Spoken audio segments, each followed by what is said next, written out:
This week on Lexington Now, Safety Net, Shillito Park's new playground, and a new park on Thompson Road.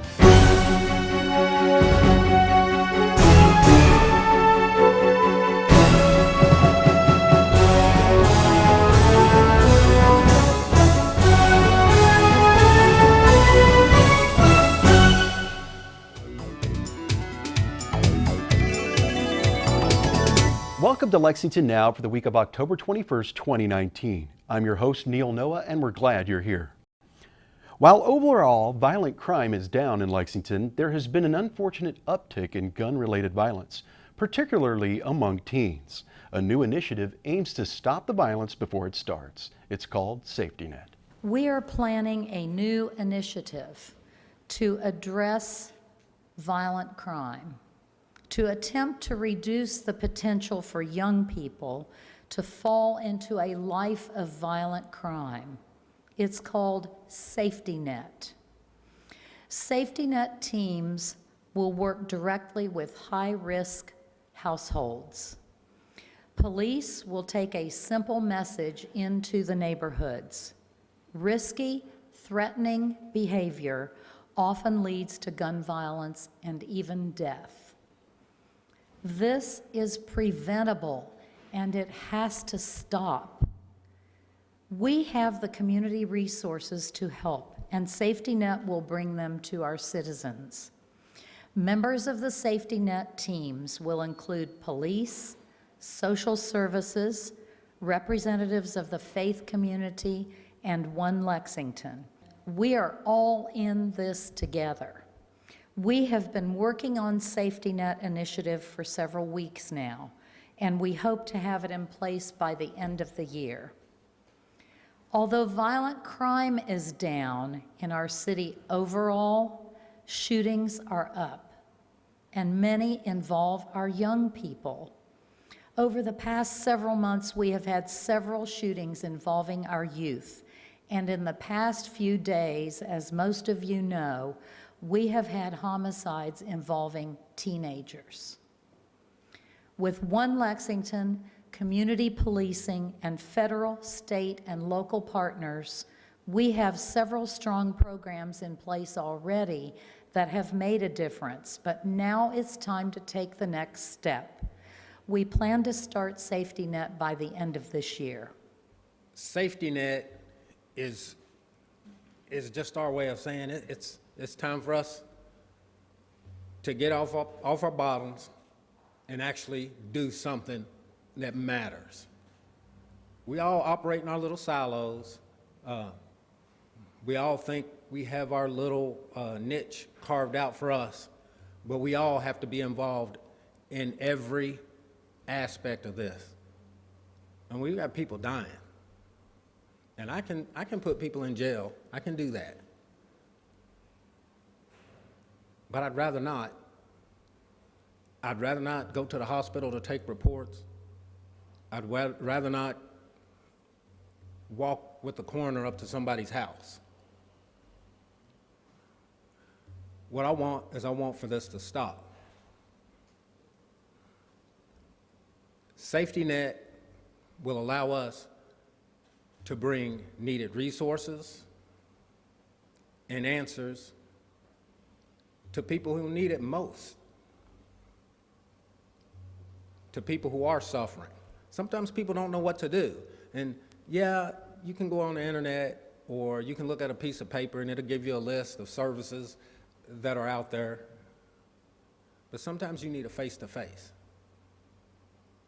Sometimes you need somebody to come and talk to you, to not necessarily point you in the right direction, but turn you in the right direction. And that's going to take all of us.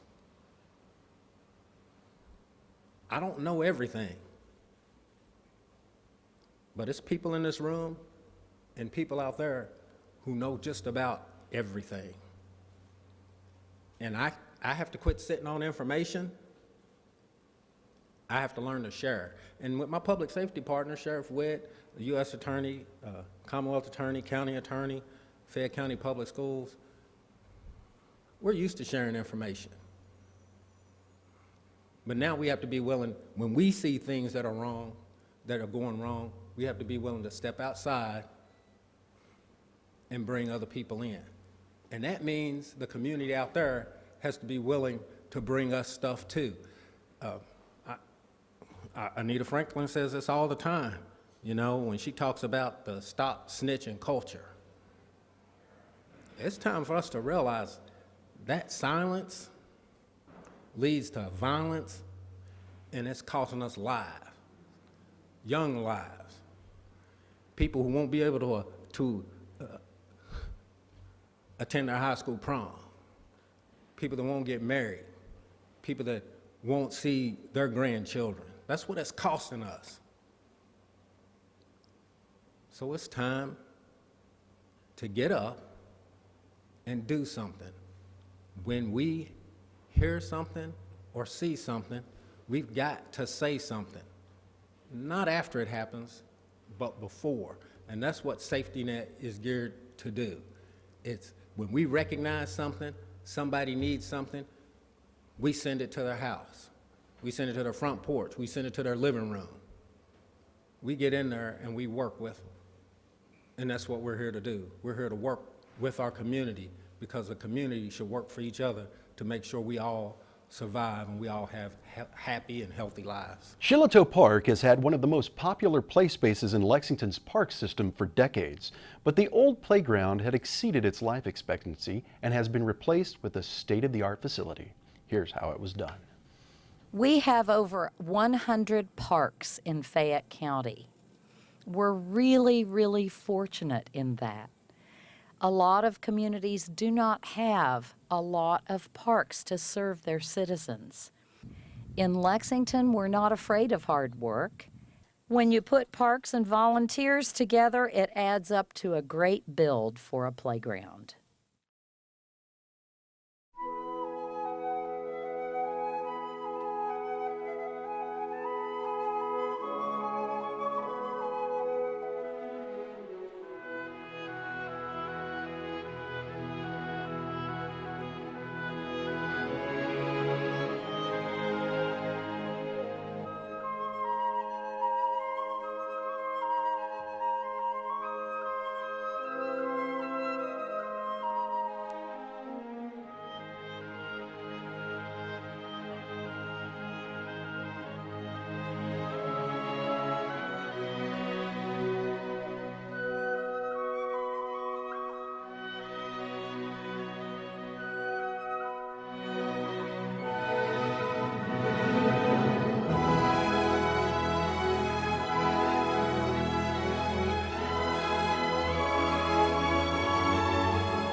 There's several different jobs going on in all different areas here, whether it's landscaping or dealing with these major playground structures to build with that. And in terms of those structures, there's so many things to do to break those structures into different parts of the job too. So you have people cutting, you have people drilling, you got people carrying. So what we do is we funnel people in, we put them where we're most needed, and everybody's been an amazing help. Our team captains have been an amazing help. They've been organizing where the work goes, and it's been fun. It's been a lot of fun to be involved in this. This is like the first truly outdoors experience that I've had since I've worked with United Way. I'm part of United Way staff, so I'm part of the whole, just get out here in the park and do whatever you can to help get this thing going and successful. Part of this rebuilding of the park is planting 37 new trees within the park. Some trees are still existing from when the playground was here before. Some had to be removed just so that the playground could go back in where it needed to go. So to compensate for that, we're putting in 34 beautiful trees purchased from a variety of nurseries around Lexington. So I'm from Pocatello, Idaho. I'm here in Lexington at University of Kentucky on a student exchange through a program called National Student Exchange. and I thought that coming out and participating in something like this would be a great way for me to get involved in the community, network a little bit, and just have some fun. Our team is out here today. We volunteer for a number of organizations and projects here, but the United Way is something that the bank has a strong commitment and partnership with, and they brought this opportunity to the bank, and we were excited to bring a group out here today. It's a lot of fun. Everybody's having a good time. Our group is people that I work with, but the group next to us is different people, and so we've been talking to them, gotten to know each other. Everybody just has a lot of energy. It's a really positive feeling. We've already unloaded about 2.5 semi-loads of mulch and got it into the plate feature, and that's all been done by volunteer labor. As you can look around and see how much progress we've made, those are all these volunteers. We've had so many community groups come out and just dedicate their time and help us.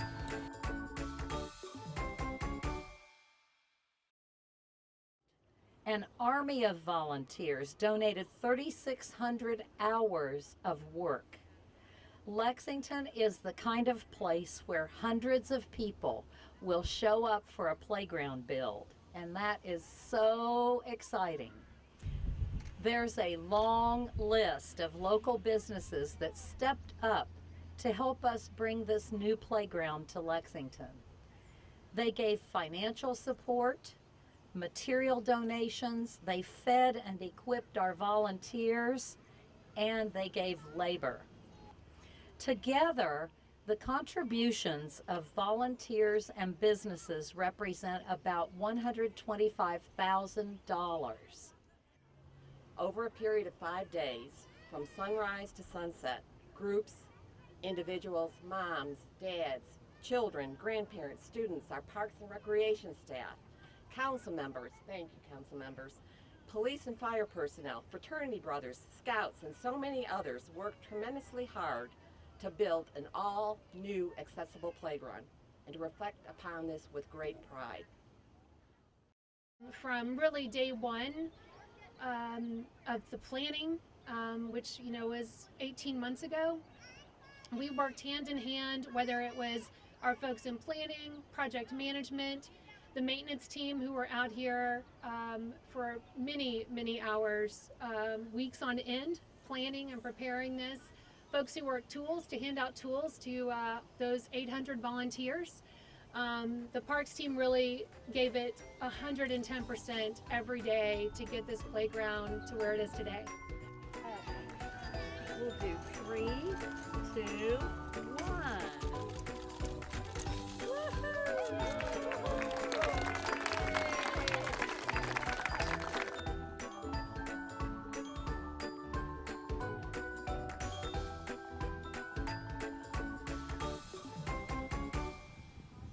And Shillito isn't the only news in parks. The all-new Thompson Rd Park was officially opened at a ribbon-cutting ceremony.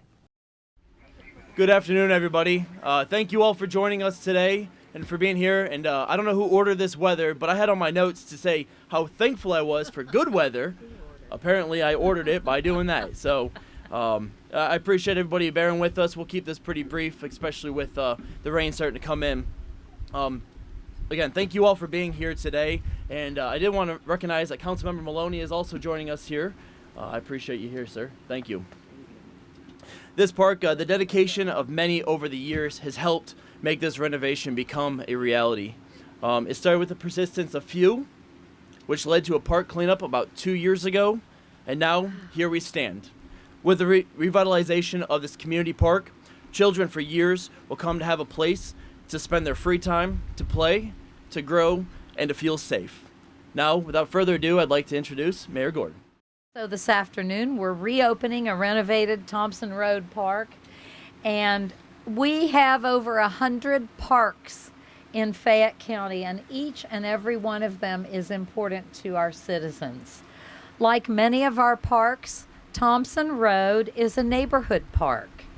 It may be small in size, but it's large in the hearts of the surrounding neighborhoods. Parks give neighbors a sense of community and improve quality of life. So congratulations to Councilmember McKern And to the neighbors, all of you who worked so hard to make these improvements happen. And of course, thank you, Monica, our wonderful Director of Parks and Rec, for getting it done again. Thank you so much. Congratulations. I want to thank everybody for being here today. You know, it's been exciting watching this happen. A couple of years ago, I was serving over here at Thompson Rd, and Tracy came in the door and said, we've got to do something about this park. We're wanting to do a cleanup, and over the next couple of weeks, we harassed a lot of people at the city, got a bunch of phone numbers and called, and they came and brought a dumpster. People joined together, guys down at the Burl, Seth and Cannon, contributed, as well as other members of the community, and over time, we built up just a voice saying, let's take care of this area for the kids that are here, make sure it's clean and safe and a place where they can go so that they are off the streets, so that they're having a place where they can have a good time and be safe and watched out for by the community. I think it's the persistence of neighbors and folks reminding us that this park was really ready for some improvements. So we are so happy to be cutting the ribbon on this half basketball court, merry-go-round and swing, new fencing and seating, and really just much more accessible and safe area. Thanks to Omni Construction. Thanks also to Element Design back there. Billy is back there. And also thanks to our first responders for showing up and supporting Thompson Road Park today. We're glad to add this to another one of our improvements and appreciate you all being here. So with that, we'll gather around and cut the ribbon. Are you guys ready? Yes. 3, 2, 1. Yay! Awesome. Thank you all. Thank you. Greenhouse 17 has made some changes and we'll tell you all about them when we return.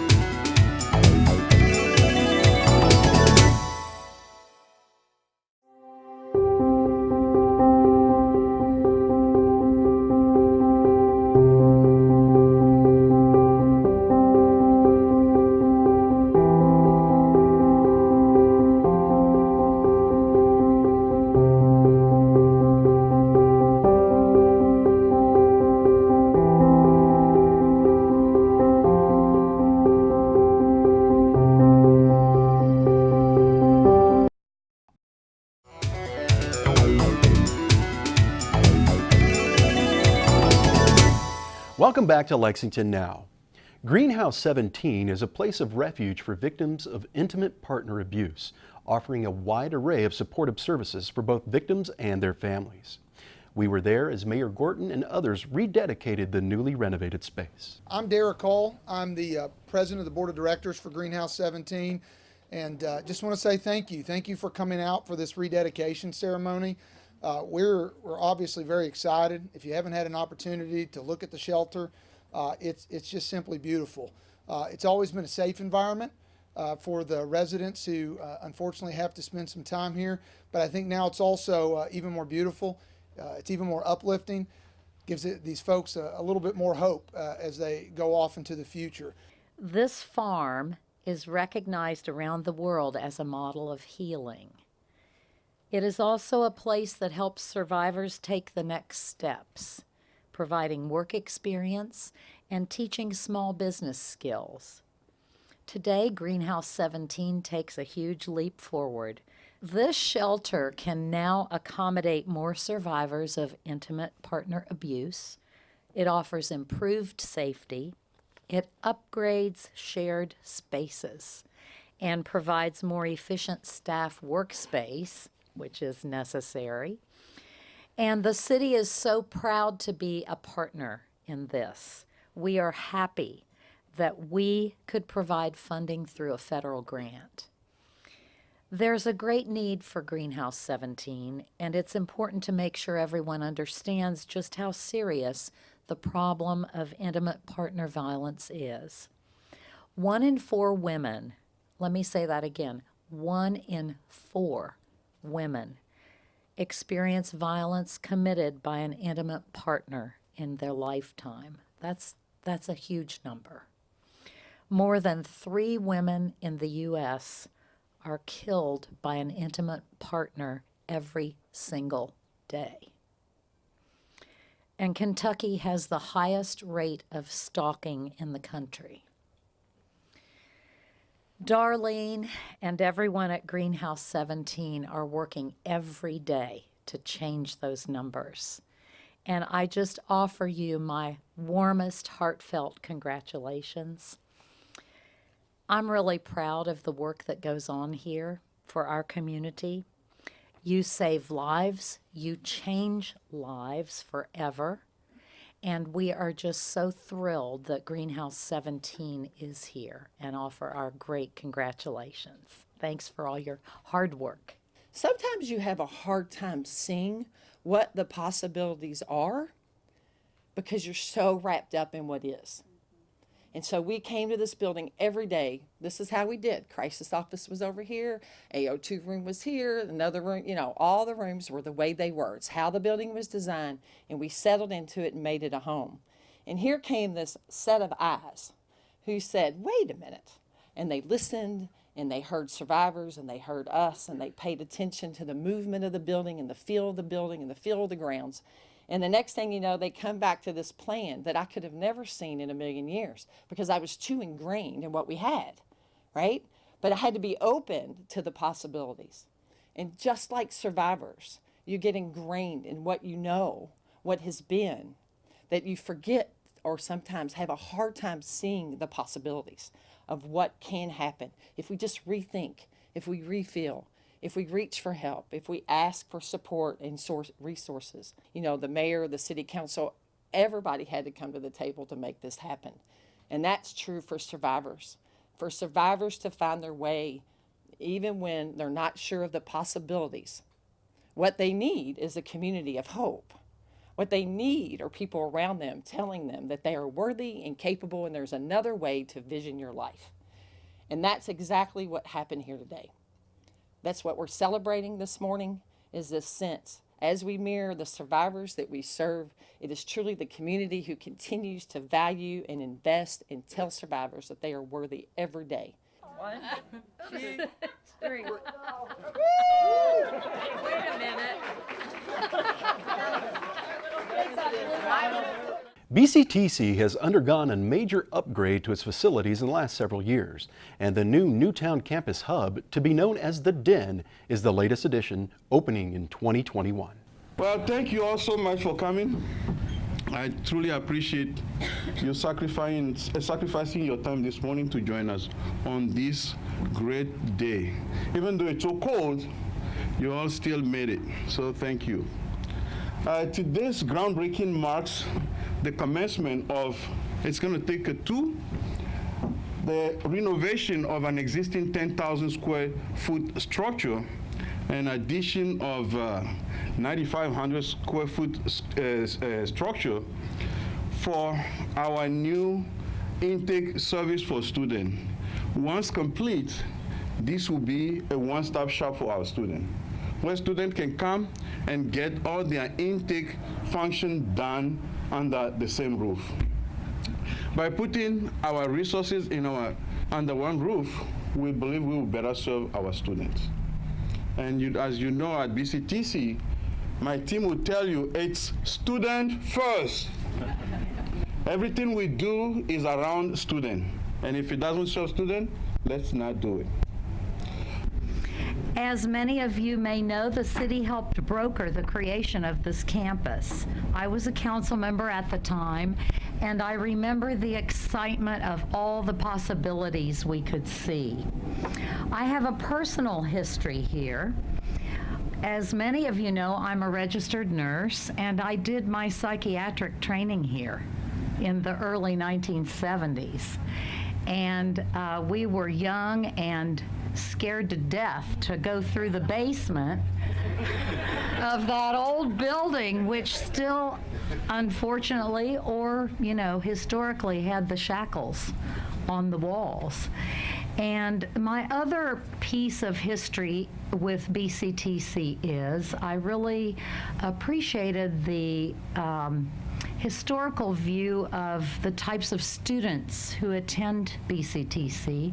My own son, after enlisting in the Army and serving in Iraq and Afghanistan, started his college education at BCTC. And it was a wonderful way for a little bit of an older student who had history in combat and didn't exactly fit in with traditional students to start that education. Today, many of the possibilities we saw are real opportunities, and opportunities to start on a 4-year degree or find a good job. The BCTC Newtown campus puts an affordable education right in the neighborhood where it's needed. It offers our citizens the opportunity to get the workforce training they need to improve their job skills. This campus has brought new opportunities to this area, attracting private investment. BCTC has become an economic driver for the north end of our city. Mark mentioned a little bit about our former mayors. Lexington is seeing the realization of Mayor Newberry's dream to create a higher ed triangle with BCTC, UK, and Transylvania. Lexington is seeing the realization of support for this campus from the council and Mayor Gray with the $1 million gift for the Science Education Center.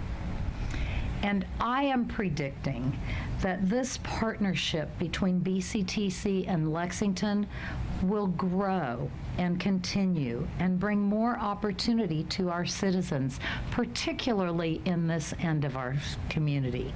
As this campus continues to develop and grow and expand and change Newtown Pike, 4th Street, and Loudoun into a corridor of promise and opportunity for our residents and for folks in our community, it's an exciting time. And I think one of the reasons that they have been so successful is BCTC has continued to have strong leadership.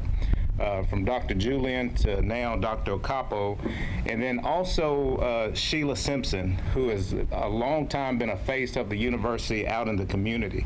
I think the community has been supportive and responsive to the university's partnership and relationship because of the commitment that Sheila has made to be engaged and intentionally be focused on building relationships and keeping folks in the community abreast of the changes that are happening here on the campus.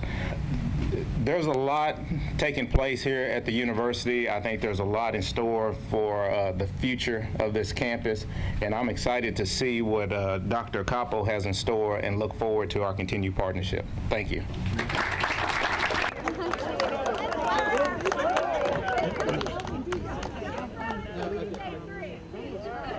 Everybody ready? All right. 1, 2, 3.